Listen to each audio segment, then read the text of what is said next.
Yeah, I love these abs, but rather be fat and happy. This week, we are going to full nerd out a little bit. We haven't done a nerdy episode for a little while. I'm getting really excited because it's going to be very heavy on VLamax. Yeah. Yes, exactly. That's it. So you're not dependent on carbohydrates. Is it a box that slides literally so you can only drag it, or can it get bigger? Oh, I feel like in hell you should be made a bike of a hill. like on mud as well. So you've even got traction. Dan? Brad? How you doing, mate? You good? I'm alright. Just unravelling. You're like sort of attached to the headset there. I'm not sure. You know, you're not allowed to keep it, don't you? You have to leave it in the studio. Yeah, sorry. All right, fine. I'll buy you a headset if that's what you're after. I did actually buy you a gift today. You did? Cream egg grenade bar. You did, yeah. Yeah. I mean, it's quite controversial, but I've had some before and I'm... Oh, shit. Okay, so talk about being ungrateful. I'm not ungrateful. They're not my... I just don't understand how they can call it a cream egg bar. Weirdly, it does taste... There's an essence of cream egg. Which I completely agree. Slightly. But obviously, if you want to dry it out and put protein in it, it's going to taste like it tastes. And also, like the centre's so like not a cream egg. Soft core, mate. Not a fan. I mean, it's just not the same. I've got a grenade bar addiction. I think. Don't dislike it. It's just not as cream eggy. It's just not a cream egg bar. I think as long as you come, if your brain starts. Also, why did they release it not in Easter? Maybe to get some steam for Easter. Yeah, okay. To build up. I can only imagine the marketing team.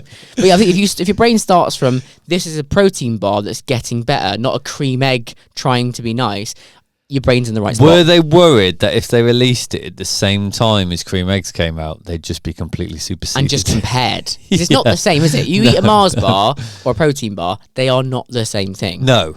Mars even do a protein bar. They do. Other protein bars are available. And so, that's just not as nice. But healthy is wealthy, right?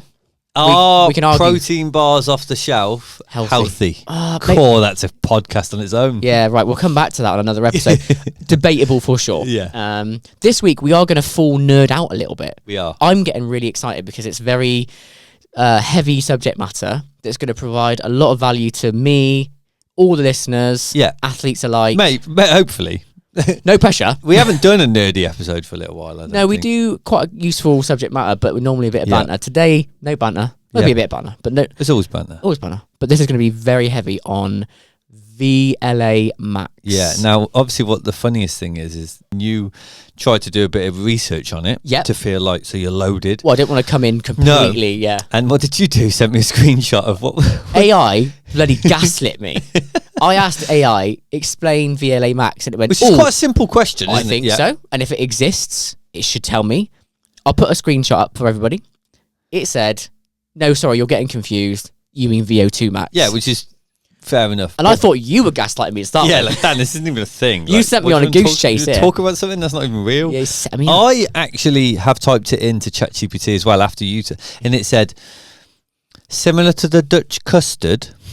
I don't know what that I didn't deep dive any further into this. I'm going to look this up. I don't know. Maybe it's called something. Not Dutch courage, Dutch custard. Yeah, I swear that's what it's The Dutch have got loads going on. What's going on over there? It might be in my it sometimes saves the searches. I'll have to. I'm going to have a look at that. Like, okay. But yeah, so I will obviously need you to give me a full breakdown of your understanding. I know like 1% now about what it is. Yeah. And obviously it's very different to Vo2 Max, and we can maybe compare the differences at part of it, because I think it's probably quite relevant. I thought we should talk about it because it's gaining a little bit of traction and steam. I mean, that might just be my algorithm. No, mate, to be fair, once I'd sort of had a fight with AI and said, no, it is real, tell me about it, it went, oh, this is really hot at the moment. Yeah, it's quite a hot topic in it, but it's been around for a long time. Yeah. It's like lactate testing, it kind of is popular now, but it's been around for is it like long time. Tresemme shampoo? Tresemme shampoo? Why is it like Tresemme shampoo? Because that was salon standard, and now it's ready everyday person. Oh yeah, like so it's like elite profiling, and now the everyman can have it. And now the everyman can use. Do you like? I've done well to compare. I don't know. It's not a lot of people I reckon who listen to this will get that. What, the Tresemme joke? No. Comment below But if you now got you've there said it, I remember the adverts. about the salon Yeah, standards. yeah. I need you to comment below if you got the Tresemme joke, and if you didn't, you're probably too young anyway. Yeah. Okay. So VO2. So obviously it's not confused with VO2 Max, but it's like brother almost. It's like partnered a little bit. Yeah, those two measures tell you different things about your athlete profile. Yes. Yeah. Yeah. I'd say complete. Yeah. So the VO2 Max is really your like maximum oxygen uptake. Yep. Yeah. And everyone knows what a VO2 max is. Or they know it's important. I wouldn't say they necessarily know how, like, while it They know about it. Yeah, they know if it's good, you're quite quick, or typically there's a correlation. Yeah, but I also, my hypothesis is the reason everyone knows what it is because it's bloody on your Garmin. It's on your Garmin. Yeah, it's on your Apple Watch or whatever you're using. Trying to think about where else it's obvious. It's always there. No, I guess it is just it's on the watch devices, isn't it? And it pops up after a run to tell you if it's gone up or down. It does, yeah. And if I've had a bad run, I don't even look. Does your Garmin always tell you? You can basically ask it not to. I just haven't. So it will tell me after every run. Yeah, mine never tells me, so I must have turned it off. Yeah. You either track or don't track, and I should probably turn it off really. So. And it's a ballpark figure. It's It can't really know. It's a guess. No, I know your Garmin's do react really well to, like, if you do a lot of high intensity work, it will go up, which really is kind of what happens because you're obviously trying to increase your oxygen uptake. So it is. Yeah, you do any base work, it thinks you've died. Yeah, it's like, oh, you can't. So I mean, you're not suppressing your VO2 max, but you're not. It's not getting it. You're building the foundations to improve it. I always felt like when we were doing base stuff, I could run faster for longer. I never lost any speed really. I just got the endurance to keep that speed up. But I would say this is why this conversation is quite good for me and you, because you've probably got I mean, they're obviously hypothesizing without testing, we'd never really know. Yeah. You've probably got a very high VLama max, and I've not. Should we call it VLamax? Voila. So I think you've got a really high VLama max, and I haven't. Yes, I would say it's literally here. We're the complete opposites. Definitely, from what I know now about what it is. Yeah. So it's your maximum glycolytic production. Yes, basically. Yeah. So it's how much lactate you can produce in a short period of time, and typically would lend itself better to somebody who's sprinting, explosive. Yeah. Everything you described me as before. Not necessarily I mean, it's where you would find a higher one. You'd like to find a higher one. But this is why I think it's gaining a lot of traction. You know, like, I mean, to be fair, what's quite strange is everything on Instagram, and this is probably because of our algorithms, it's everything's to do with endurance, isn't it? I don't see many, I'm a sprinter, and I do this. Oh, yeah. Do you get what I'm trying to say? We see different things, I think, because I'll see people that are typically very aesthetic. Okay, that's fair. So but even then, even that, it's all about how much training they can do. How much training they can hold, how much they can do all the time, you know, that kind of thing. And there's never a focus on, I'm really powerful and I can jump 5 boxes. You get, like, you know, that kind of thing, which would mean you've got a high capacity for power. Yes. You know, you're very explosive, which are classic VLama. Maybe in the hybrid scene, that's becoming less, actually, because I'm seeing both, I guess. Because if you can, a lot of the training for hybrid is explosive. I would say yes. I'd say you need a good balance between, I mean, obviously, high rocks is still there's a large endurance element to it. Yeah, you need the aerobic. And you've got people like, you've just got people preaching that you have to be really aerobic and you've got to do loads of zone 2 and stuff like that. But really, I mean, this is where, like, burpees for me. I would love to share a picture of you. I haven't got a video of you doing burpees. Imagine it'd be like some kind of I think it'd go viral how bad it is. I'll just get a video of a But I have no real power, like not raw power, whereas you do. And that realistically kind of goes hand in hand with a higher VLamax. It's not. It looks real sexy in like single motion, but then over a track, give it 400 meters, you're just going to do me every time. But it's not. It's you know, everything we're saying here isn't explicit. You know, it's not. You might not, but we can guess. We can take a good guess. I would bet. So really, it's basically it's your, you know, the more lactate you can produce in a short period of time, and that is then an indicator to a lot of different things. So your glycolytic system effectively is you produce a lot of lactate, so you require a lot of sugar. Yes. And if you've got a really high VLamax, it might be. I mean, I don't know this gospelly, but I would probably say that it then increases your heart rate because you're putting a lot of stress and strain. Not loads of stress and strain, but you're putting a stress and strain on your systems. So at a higher heart rate, you're probably burning more sugars. Yes. And then because you're burning more sugars, you're producing more lactate. And then you get that burning feeling in your muscles. Now, you can only really do it, like you're testing it over like 15 seconds. Okay. It's 15 seconds is like the test. So you can test your VLamax over 15 seconds. So you might classically like sprinting. Yeah, you might classically get someone to do like a 200-meter sprint or something like that, and then go, okay, it's got to be max. Take you more than 15 seconds to do 200 No, meters. but like it's probably an easier way to do maybe 10 seconds. But something like that, because also lactate doesn't just go, oh, you've stopped. That's it. We're going to stop now. It's you stop and it may continue to go up. Yeah. Because it's down the river. Your lactate is a Delayed. measure of functions. It's what's coming down the river. We're measuring it over here, whereas really it's going on over here. I find that when you give me an exercise that involves efforts at the end of a run, that I will do the effort, my heart rate will get to a certain point and I'll stand still and it'll go up a bit before it comes down. And I'm like, whoa, okay.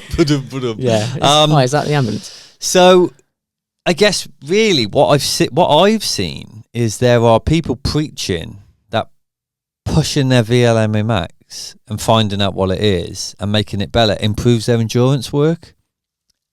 It can't. In its nature, can it? Not really, no. I mean, I can understand that if you've got a really low one, it's completely suppressed, and you've just done endurance your whole life, and your VLamax is really poor. They might say you need to improve that a little bit for actual speed to get a bit faster. So you got to basically get a bit more power. That's the only way I can see people preaching that it's going to be good for an endurance athlete. Can you improve your VLamax without moving your Vo2 Max? Like, can they? Is it a box that slides literally, so you can only drag it, or can it get bigger? That's a good question, actually. Yeah, I would say, yeah, you probably can improve both at the same time but it depends on what your target is, because Vo2 Max is your maximum oxygen uptake. So really, if you think about it, you'd have to be really strategic with your training to then not dip too much into your sort of aerobic stores in aerobic system. You can't make your sessions too long, but you can't. I would say more like 5K is maybe like a bit of a cut-off, isn't it? That 5K, after that, really you need a lower VLamax because it's 30 minutes. But it depends on what athlete you are, because don't forget, some of these guys are doing 5K in 13 minutes. 13? Well, yeah, like fastest 5Ks. So really, it's very different to someone who's doing 25-minute 5K. Of course it is. So you'd say the person doing a 25-minute 5K VLamax is completely irrelevant, because it's 25 minutes of running. You look at bloody James, 30 minutes, 10K. What did he do? 15 minutes he went through 5K. Well, really, it's be quite for him to be good. Obviously, he was a 1500 meter runner. It's quite important to him, really, to have a decent VLamax, because he needs a kick somewhere. And if he can keep some power, then that's probably a useful tool. Yes. He doesn't need a really high one, but he needs a higher one than, say, me, who's doing an Ironman. Yeah, so it's basically a spectrum. Yeah. You need, and it'll balance, if you're like a 10K runner versus, like you say, Ironman or marathon or anything. Your VLamax should be strategically lower. Yes. You should try and almost get it lower. Because then your resource depletion of carbs is lower. Yes, exactly. That's it. So you're not dependent on carbohydrates. Whereas, because James is doing, I say James, but a 1500 meter runner is doing what? I mean, what did he say? What was his PB? 3:49. 3:49. Unbelievable. So fast. Fact checked and correct. There's no way on this planet he's burning fats for any of that. As he stood on the start line, maybe. Probably not. His warm up's been so aggressive. Probably it has to be, doesn't it? Yeah. So. That's a good example, isn't it? Shorter the distance, the more you want your VLamax to be up there, and that's the only reason. Yeah, we're talking like a dragster car. Yeah, and then a high economy diesel. versus, it's the same, isn't it? Yeah, that diesel thing. can't overtake the tractor, but the I can't remember. I listened to or heard a podcast of someone was saying it was something like your VLamax is like NOS. It's like the nitrous oxide, in Fast and Furious. It's that button you can push and you just fly. Yeah. But to me, that's so relevant because all my races. So that's, I guess, realistically, for me to then become better at the shorter stuff, I would have to spend a long time really looking at power. Like you can move the needle. It's not stuck. If you want to, what your preferences are and what your desires, goals, targets. Yeah, it just completely depends on what you're trying to do. But realistically, it shouldn't be in any nature understood that a high VLamax will benefit any endurance event. Anything that's endurance classed, which, I mean, like I said, 5Ks to some people aren't endurance, but they are, or whether it's, I mean, it doesn't even have to be running high rocks, let's say. Well, do you think high rocks is a bit of an outlier like in CrossFit? Touch. I think you would spend time trying to keep your VLamaxes higher, but I think it would still be crushed a little bit with the amount that they do or people do. Yeah. Because you need to be able to spring out of a burpee.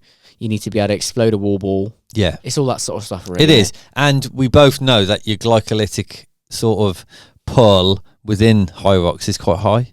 Yeah. But because the intensity, you are just burning sugars throughout. It's not constant. Not one point that you're burning fats. But it's 10 seconds in, it's yeah. And it is important to keep that power.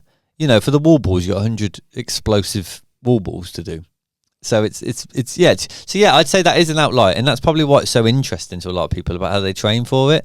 Whereas other events, I'm just trying to think of, like, obviously, like we just said, like cycling wise, cyclocross, which is like cross country. So it's with bikes, but with bikes. So they probably need to work on having a slightly higher VLamax because they have to literally bike up a hill. Yeah, bike up hills. Oh, I feel like in hell you should be made to bike up a hill. like up on mud as well. So you haven't even got traction. No, so they just so the higher that, but then they also need that aerobic capacity. So again, it's that sort of trade off a little bit. Yeah. To because again, at no point are they will be cruising at times and they'll really lower their heart rate. But so it's just really needs to be understood that the higher your VLamax means the higher power. But again, it's like anything, isn't it? It's like your Vo2 Max versus mine, or mine versus yours would be wild compared to mine. Well, potentially, yeah, but not necessarily because of how long my races are. It's not that important to have a really high Vo2 Max. In an Ironman, you can have a lower Vo2 Max because my oxygen uptake isn't as big as a 10K. I'll be breathing for a lot longer, but it's not as intense. Yeah, it doesn't peak as well. No, and it's important for me to actually be able to, I mean, the faster I can move without burning sugars all the time is better, if that makes sense. Yes. Because if I am doing world record pace and burning majority fats, well, that's amazing because I'll win the race. Yeah, of course. But if I've got a high VLamax and I'm trying to do an Ironman, it's going to hurt a lot. Yeah. And I'm going to use a lot of sugar, and it's going to require a lot of joules, and it's going to require a lot of energy expenditure. And as we learned from Dr. Sam, when he came on, there's a limit to how much you can actually absorb anyway. Yeah, absolutely. So there's a complete ceiling. You can't just nail loads of gels. Yeah, this is something that probably happens in high rocks because obviously none of these are a measure on what I say to suffering. Do you know what I'm trying to... Like, this is the thing that is completely overlooked. You go online, you see an Instagram reel, you see someone talk about something, but none of it measures how much people can suffer. Some people have got a real high tolerance for suffering. Oh, massive. So what happens is, let's say you've got a high VLamax, your Vo2 Max isn't great, but you're doing a high rocks. So you go into it and you smash the first K and then you start hitting the stations and you really, your body's, you got lactate flowing through your body. Sugar demand is massive. The next step's acidosis. So it's basically you become very acidic. Your pH goes up. So you literally finish that race in a place that you're just not recovering from. Yeah. Your body's heavy. Your body is toxic. Literally. Yeah. So poisonous almost. Yeah, and it's how would you get out of that? Well, it just takes days. But some people love that. They live and some for people it. just are genetic outliers and stuff. Yeah, Aren't they they just just deal with that more. But I don't think that's talked about enough. I don't think the ability to just handle pain and force your body through a brick wall. You know what I mean? It's not. A lot of that comes from experience, I think. Yeah, I think it's easier to do when it's a longer event because you haven't made your body so acidic. Okay. Your requirement on sugars might be less. And it is a mental thing. It's like as long as you keep putting things in, you keep going through it. You know, you don't need a high Vo2 Max or a high VLamax to run an ultra. You know, some people just go, don't they? Grit it out. Yeah, whereas to run a really fast 1,500 meters, you need a high VLamax and a decent Vo2 Max. Yeah. Because if you don't, we can't just suffer. Making yourself faster is hard. Yes. Yeah, it's really hard, isn't it? Like impossible. I guess what I would say is though, I was moving back onto cyclocross and cross country and things like that, and I touched upon it. I said before I wanted to highlight it. At the moment, what I see, I guess it's because maybe information is just so easily accessible, is being fit all the time is really hard. Like I literally saw a post, and actually it's a really famous coach called Joe Friel, and he literally said, "Don't be a January hero." Okay, what did he mean? So he's basically referring to the fact that no one wins in January. Okay. You know, but the problem is now. So let's rewind the clock 20 years ago. Okay. Valencia 10K didn't exist. Well, it might have existed, but not to us. Flying to Valencia in the 90s. To do a race was not... It's not really something that we did. Okay. Cross country was kind of it. And to be fit for cross country didn't matter so much. You would just go out and just do a lot of miles. You get yourself strong. Classically, cyclists back in the day, probably 20 years ago now, so they'd finish certain races, finish the season in sort of like September. They'd put their bike in the shed till November. Wouldn't even touch it. 2 months just off. They just have 2 months off. Wow. They pick it back up. This is like a classic cycling thing. Pick it back up in November. They'd ride from November to January in every single weather possible, disgusting, whatever. They just ride. Just ride loads of miles. They wouldn't even touch. They didn't.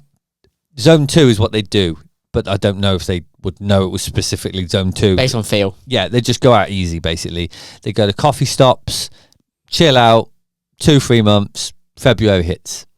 Then in February, they start doing like sprints to signs. So they would go. So I guess they're trying to improve their VLamax. So they're literally going, I don't know, they'd be riding and go, okay, go.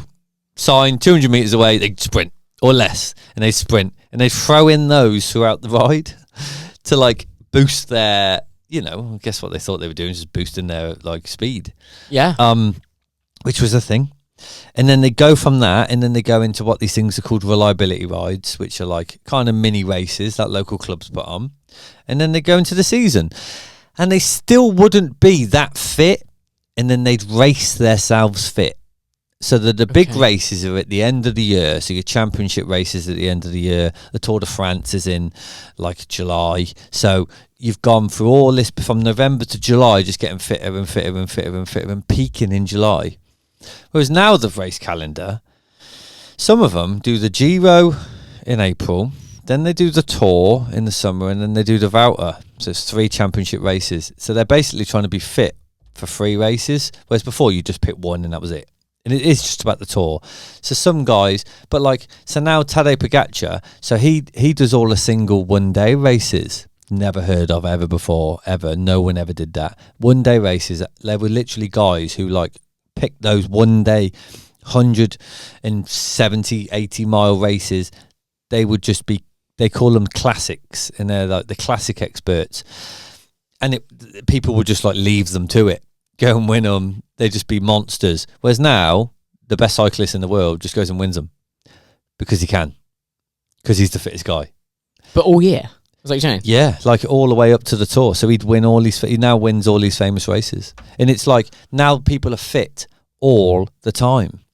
Is that sustainable? That's the argument. I don't know, because it hasn't been happening for that long. You know, like if you take the high rock scene, I mean, they do have an off season though, but they do other things, don't they? They do other things. They go do marathons. They go crazy, do you know what I mean? They do other things. They pivot. They move. At the moment, there's this real massive thing about you just can't sit still.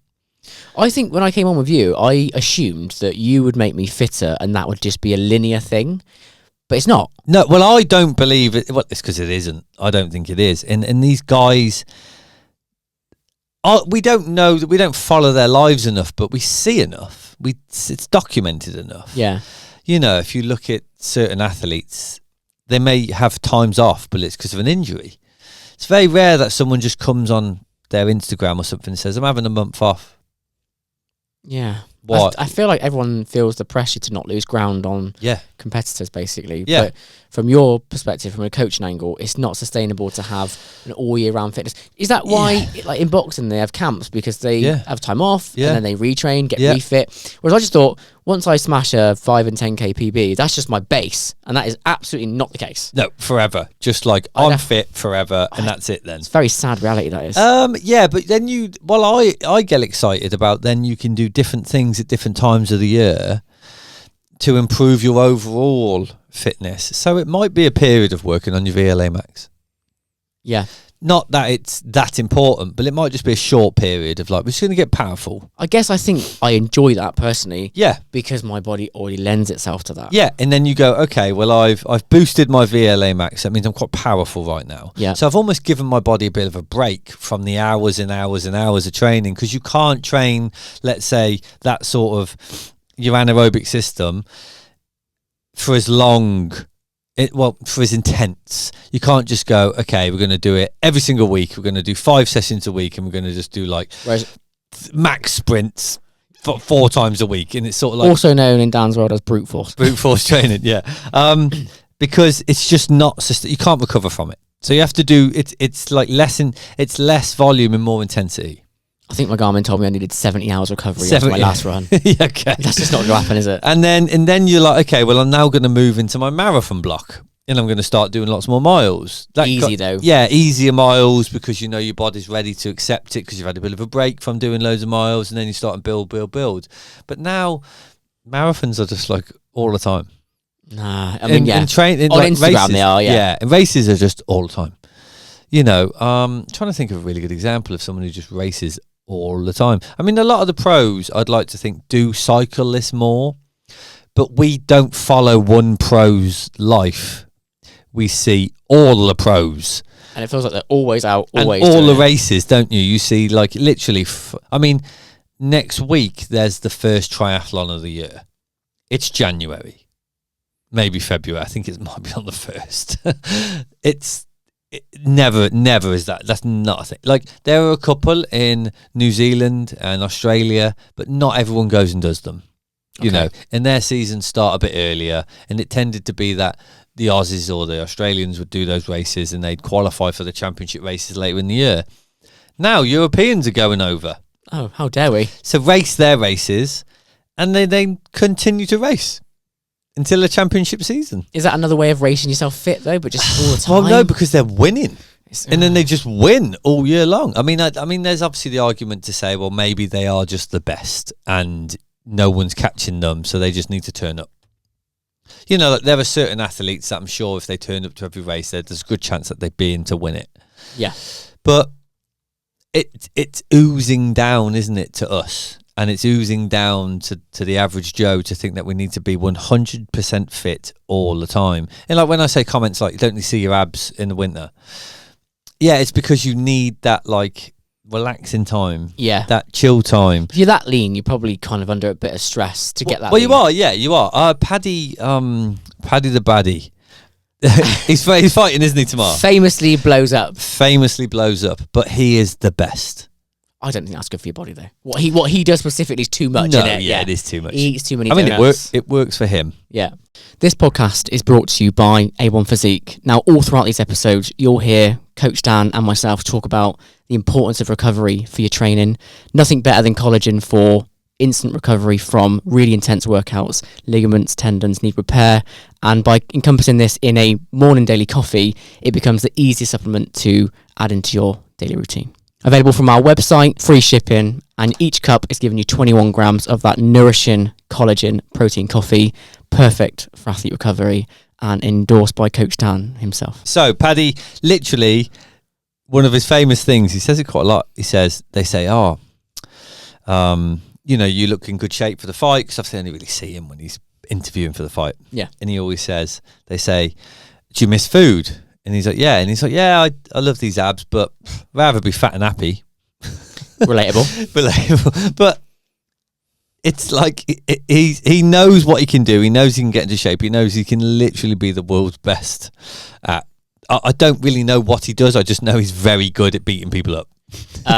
Yeah. He's got a good array of skills. Yes, and but it's very true. It's like, well, he obviously doesn't get fat when he's out of shape, but he definitely blows up to a point where you're like, that's very different to what you look like when you fight. He's unlucky because he gets a lot of face fat.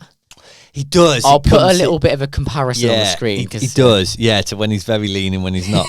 But I'm not saying that people need to get fat. I'm not saying that. I'm not saying you need to get lean. I'm just saying what you need to do is think about your year or your season or your goal as a focus, and not get sucked into Instagram, everything, you know, and understand. I'm not saying you don't need to train hard, but there's a difference between training well, training different systems, and then moving into more of a focus. You know, like what are you changing towards bigger goals that allow you to build or to sacrifice a little bit more or to focus on that race that gives you that I'm going to be the fittest at these points of the year.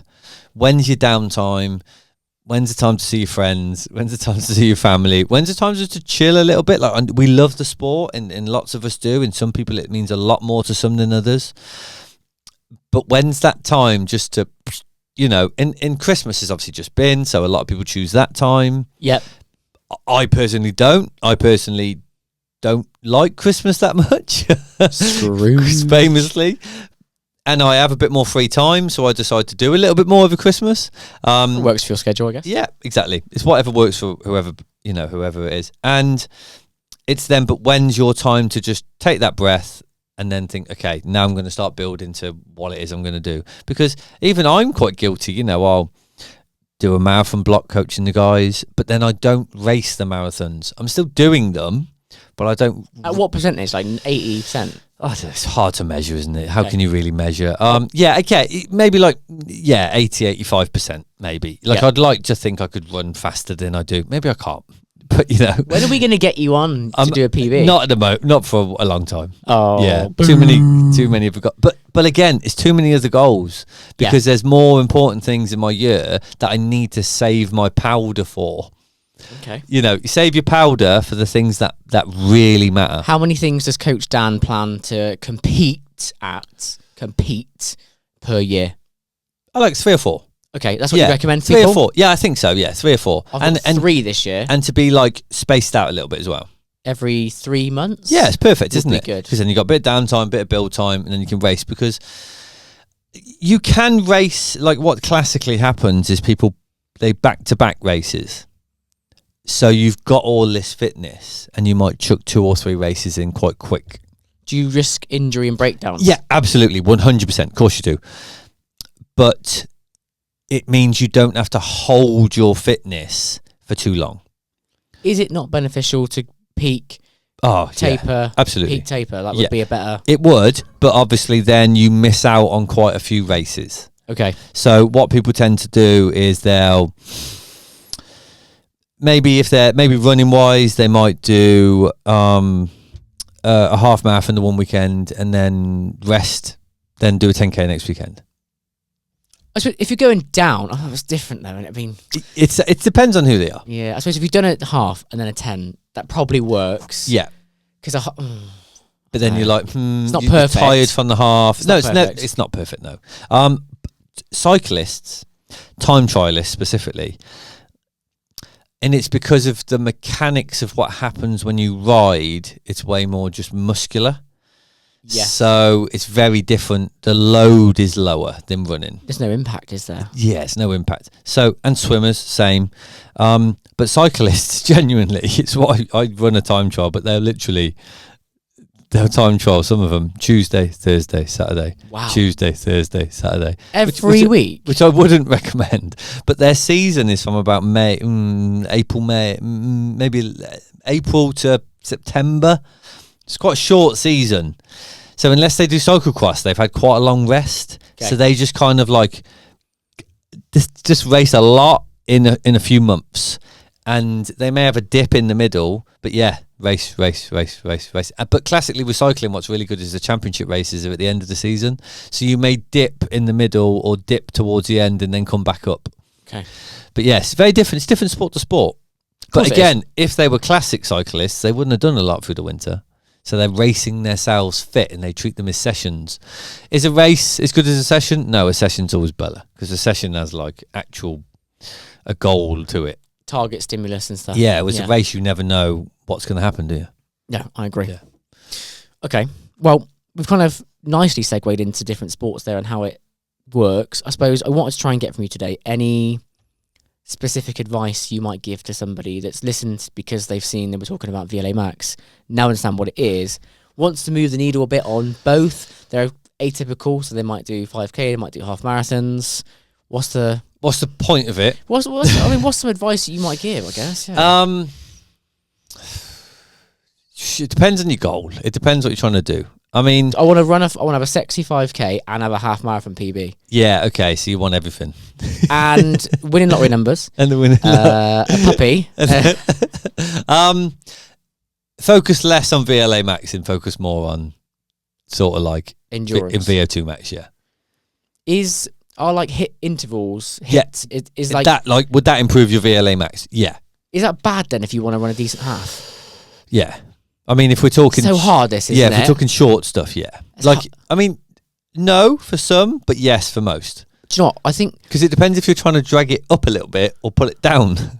Hit's weird, isn't it? Because you feel like you're kind of slogging it and you're building some tolerance. Ego, though, isn't it? It's just... It's ego. It's ego training. It's crap. It is. It's... Do you know what hit is great for? Burning sugar. Losing a bit of fat. No. Well, as in, like, if you create a calorie deficit, your body will end up overnight using fat. Yeah, but if you think about hit, I mean, don't get me wrong, it makes you feel great after. Like, it makes you feel brilliant, doesn't it? You've got a massive dopamine release. Bang. The problem is like trying to control your calories after something like that is really hard. The hunger hormones come. Oh, because you have just smashed your sugar stores.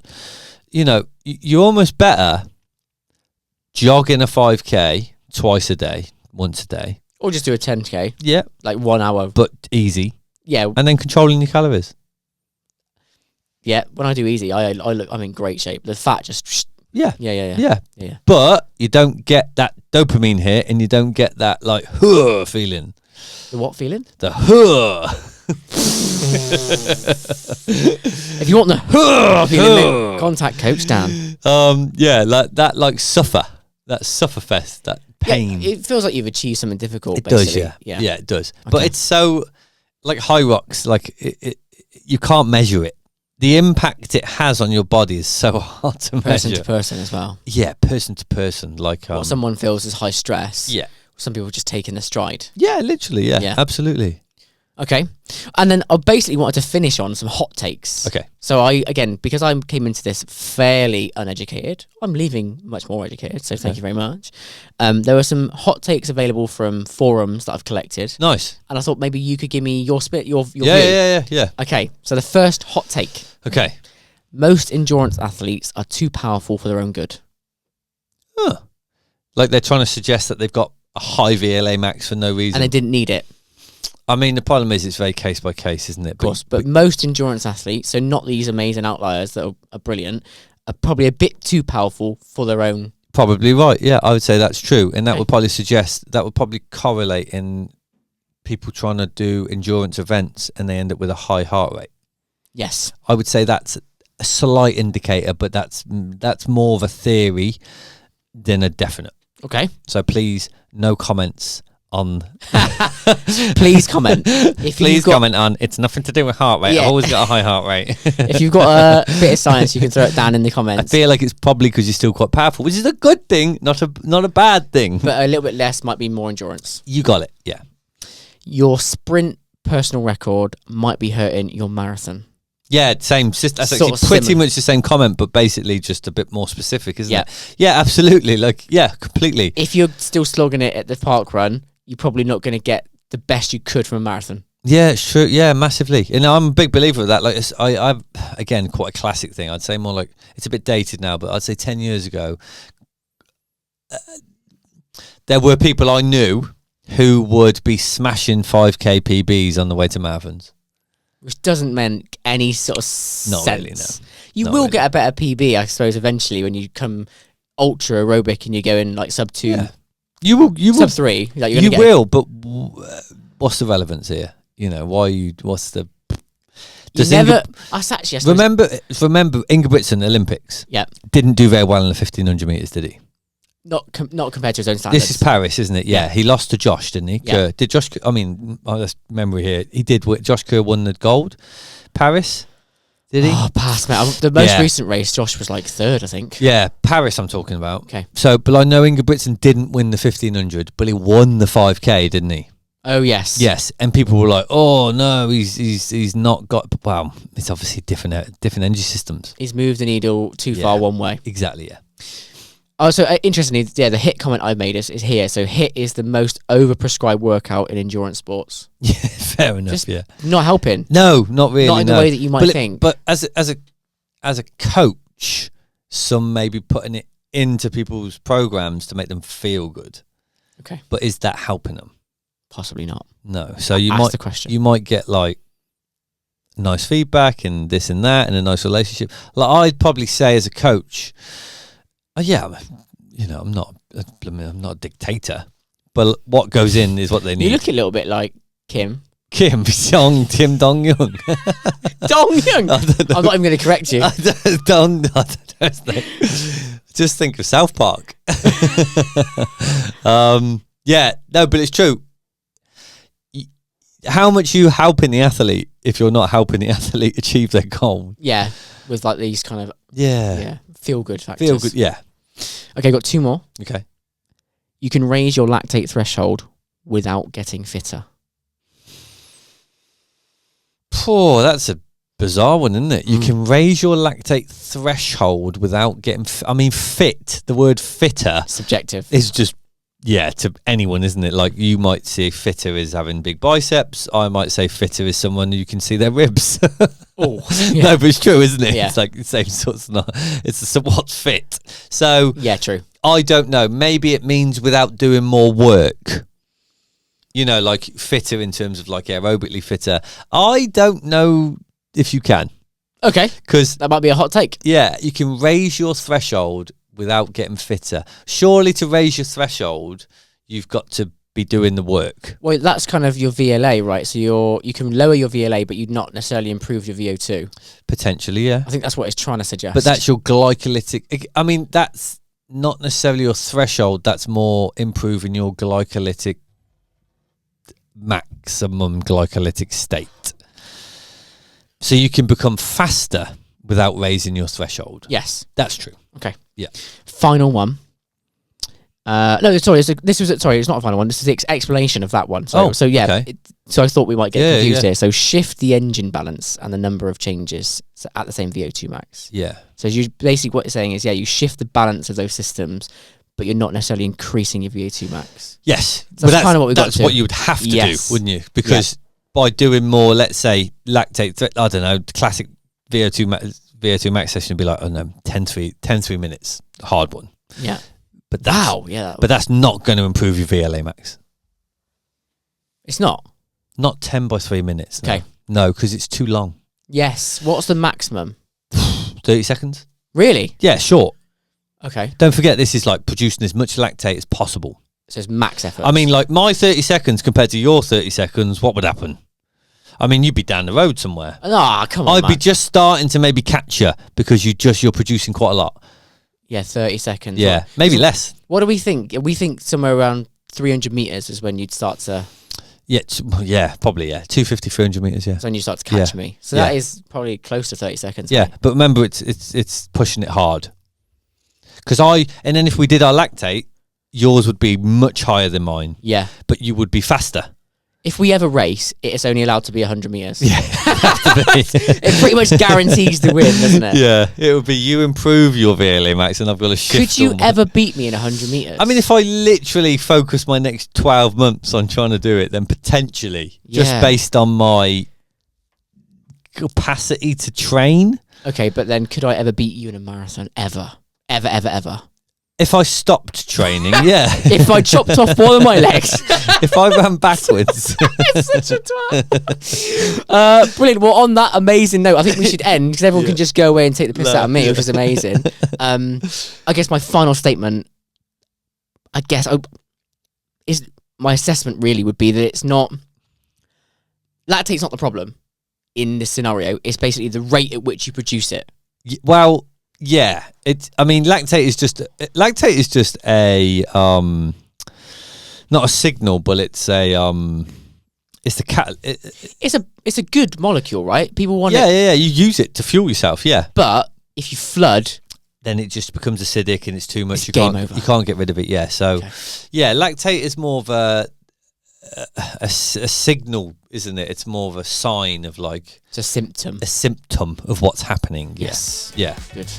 I feel like we all increase our brain cell count during this conversation. Yeah. Which is rare for us to coach. It is. I'm joking. It's always a very in-depth conversation. It is. Mate, thanks for your time as always. It's been an absolute pleasure. Do it all again next week.